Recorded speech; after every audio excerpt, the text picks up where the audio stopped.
آج کے اس شاندار جائزے میں ہم ایک ایسی چیز پر بات کرنے والے ہیں جو بظاہر ناممکن کو ممکن بنا دیتی ہے۔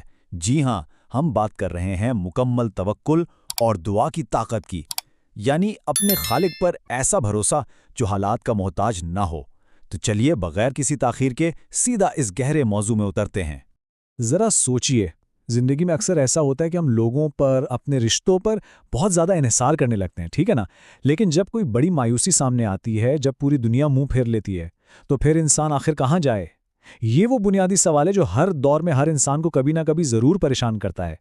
تو آئیے سب سے پہلے اس بات کو سمجھتے ہیں کہ دنیاوی رشتوں کا یہ سراب اصل میں ہے کیا، اور یہ انسانی سہارے آخر ناکام کیوں ہو جاتے ہیں۔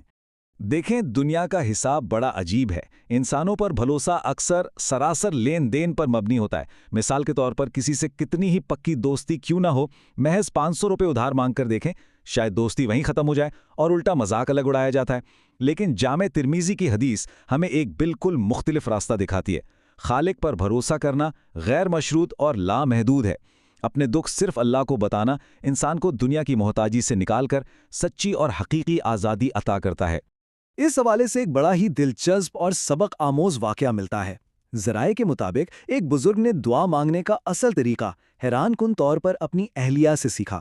ہوا کچھ یوں کہ ان بزرگ کے پاس پیسے نہیں تھے۔ اہلیہ کے بار بار تقاضے پر تنگ آ کر انہوں نے ڈانٹ دیا تو ان کی اہلیہ نے روتے ہوئے ایک بہت سادہ لیکن گہری بات کہی، آپ مجھے ڈانٹتے ہیں لیکن آپ میرے شوہر ہیں۔ اگر میں آپ سے نہ مانگوں تو آخر کس سے مانگوں؟ یہ جملہ ان بزرگ کے دل پر جا لگا اور وہ رو پڑے۔ انہوں نے سوچا اب مجھے اپنے رب سے مانگنا آ گیا ہے۔ انہیں فوراً اپنی کمزوری کا احساس ہو گیا۔ انہوں نے سوچا کہ جس طرح میری اہلیہ مجھ پر مکمل انحصار کرتی ہے، بالکل اسی طرح ہمیں بھی تو اپنے رب پر مکمل انحصار کرنا چاہیے۔ در در بھٹکنے کی کیا ضرورت ہے جب ہم یہ کہہ سکتے ہیں کہ اے اللہ، اگر تجھ سے نہ مانگے تو کس سے مانگیں؟ تو یہاں سے شروعات ہوتی ہے مانگنے کے فن کی، اور یہ سیکھنا ضروری ہے کہ ہم اسے ایک مضبوط روحانی معمول کیسے بنا سکتے ہیں۔ یاد رکھیں، خالق سے مانگنا محض کسی ایمرجنسی یا ہنگامی صورتحال کا نام نہیں ہے، بلکہ یہ روزمرہ کا معمول ہونا چاہیے۔ حضرت بہلول دانا اور خلیفہ ہارون الرشید کا ایک مختصر سا مکالمہ اس سوچ کو بہت شاندار طریقے سے واضح کرتا ہے۔ خلیفہ نے بہلول دانا کو مدد کی پیشکش کی تو انہوں نے فوراً اسے رد کر دیا۔ ان کی دلیل بڑی زبردست تھی۔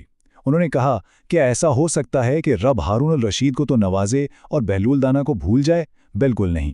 سچا بھروسہ سب کے رازق پر ہونا چاہیے، نہ کہ کسی بادشاہ کی عارضی دولت پر۔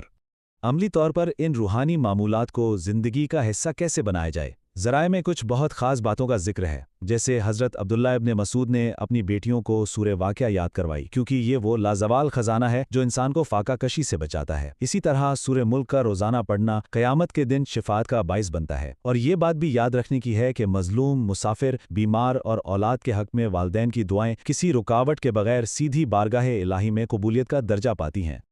اب ہم بات کریں گے اس حتمی روحانی ہتھیار کی جس کے ذریعے ہم اپنی اندیکھی جنگیں جیت سکتے ہیں۔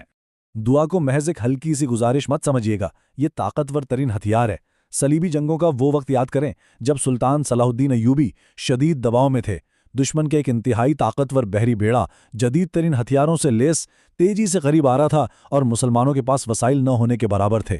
اس نازک موڑ پر سلطان نے کیا کیا؟ کوئی گھبراہٹ نہیں، بلکہ انہوں نے عشاء سے لے کر فجر تک سجدے میں گر کر آنسوؤں کے ساتھ دعائیں مانگی، اور پھر جو ہوا وہ تاریخ کا حصہ ہے۔ دشمن کا وہ بیڑا پہنچنے سے پہلے ہی سمندر میں غرق ہو گیا۔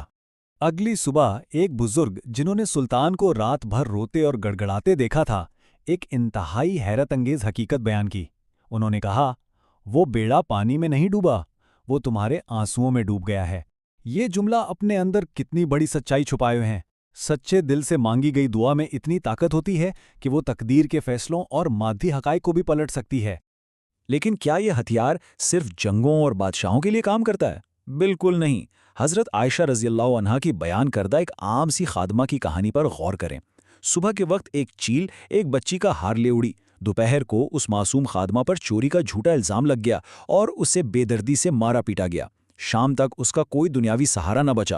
جب سب دروازے بند ہو گئے تو اس نے انتہائی مایوسی میں اللہ کے حضور دعا کی، اور رات کو وہی چیل سب کے سامنے آ کر وہ ہار واپس گرا گئی۔ یہ ہے دعا کا معجزہ۔